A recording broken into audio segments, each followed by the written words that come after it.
Assalamualaikum warahmatullahi wabarakatuh. Ingat lagi tajuk imbuhan awalan. Okey, minggu lepas kita dah tengok imbuhan ber, ter dan imbuhan mem dan men. Okey, jadi hari ni kita nak tengok imbuhan se, imbuhan ke dan imbuhan di. Ada banyak contoh perkataan berimbuhan se.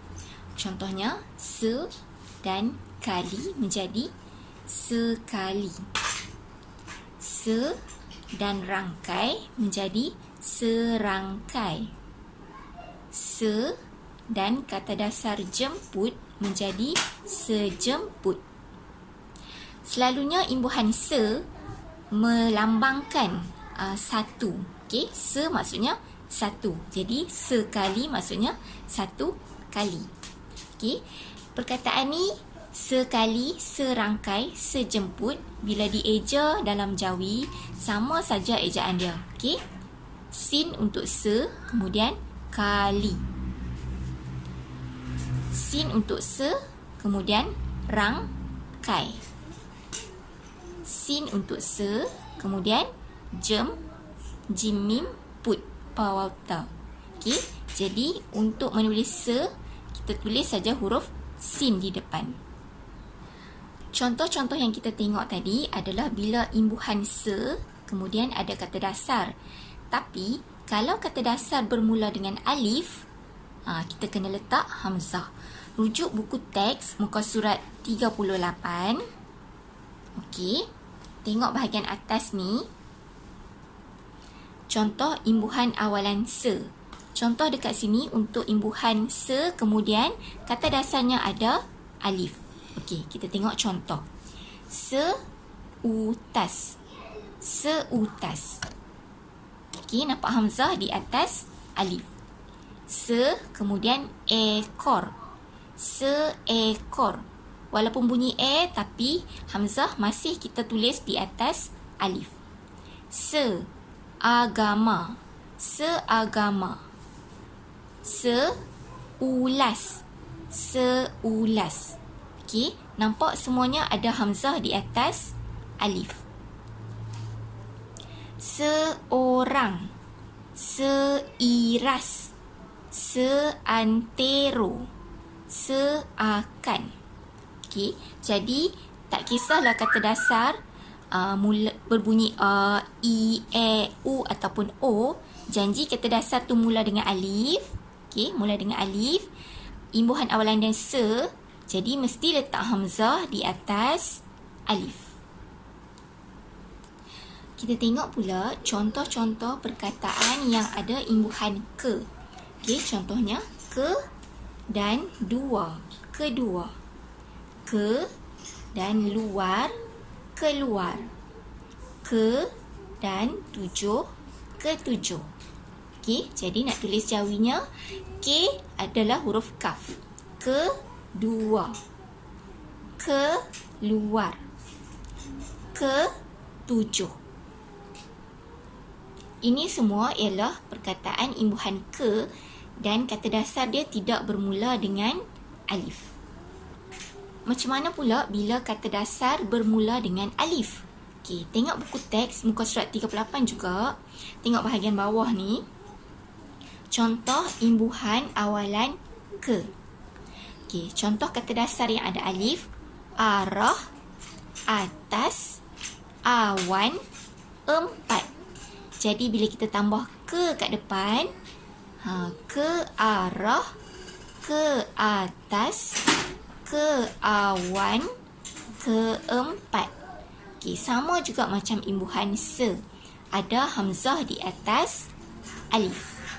Okey, ke udara, ke anjung, ke istana, ke ipoh. Nampak ada hamzah di atas alif. Tak kira alif tu bunyi a, e, i, o ataupun u, hamzah dia mesti di atas alif. Ada ke selepas dia alif, hamzah di atas. Okey, imbuhan di pula. Contohnya dimasak, dimasak. Di dan tulis, ditulis. Di dan baca, dibaca.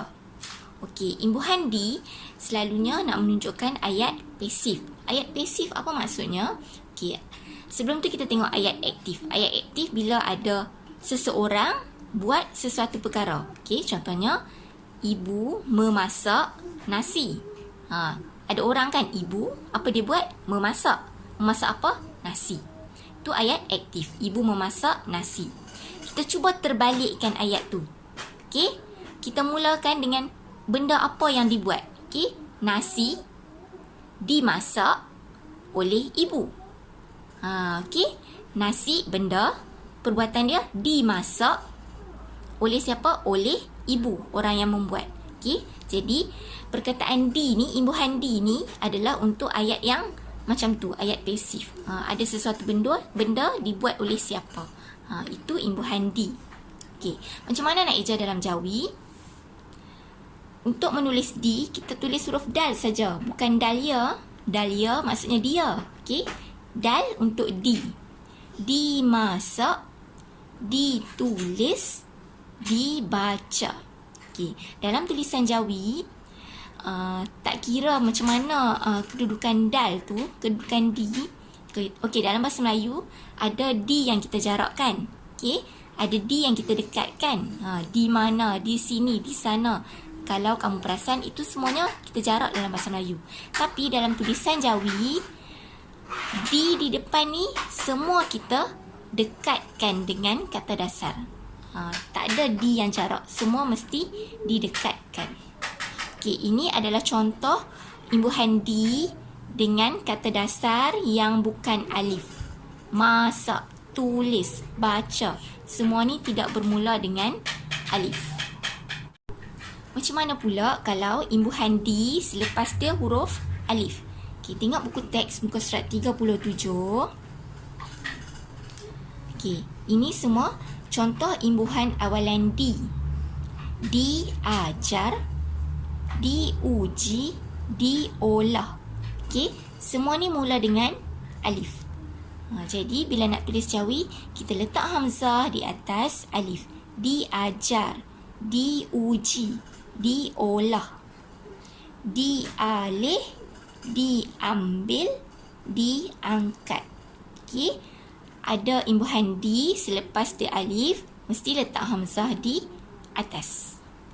Okey, jadi kesimpulannya, bila ada imbuhan se atau ke ataupun di, selepasnya kata dasar bermula dengan alif, huruf hamzah mesti diletakkan di atas alif. Okey, mesti ingat. Kalau selepas imbuhan se ke di tidak bermula dengan alif, kita eja macam biasa. Okey, ingat formula ni.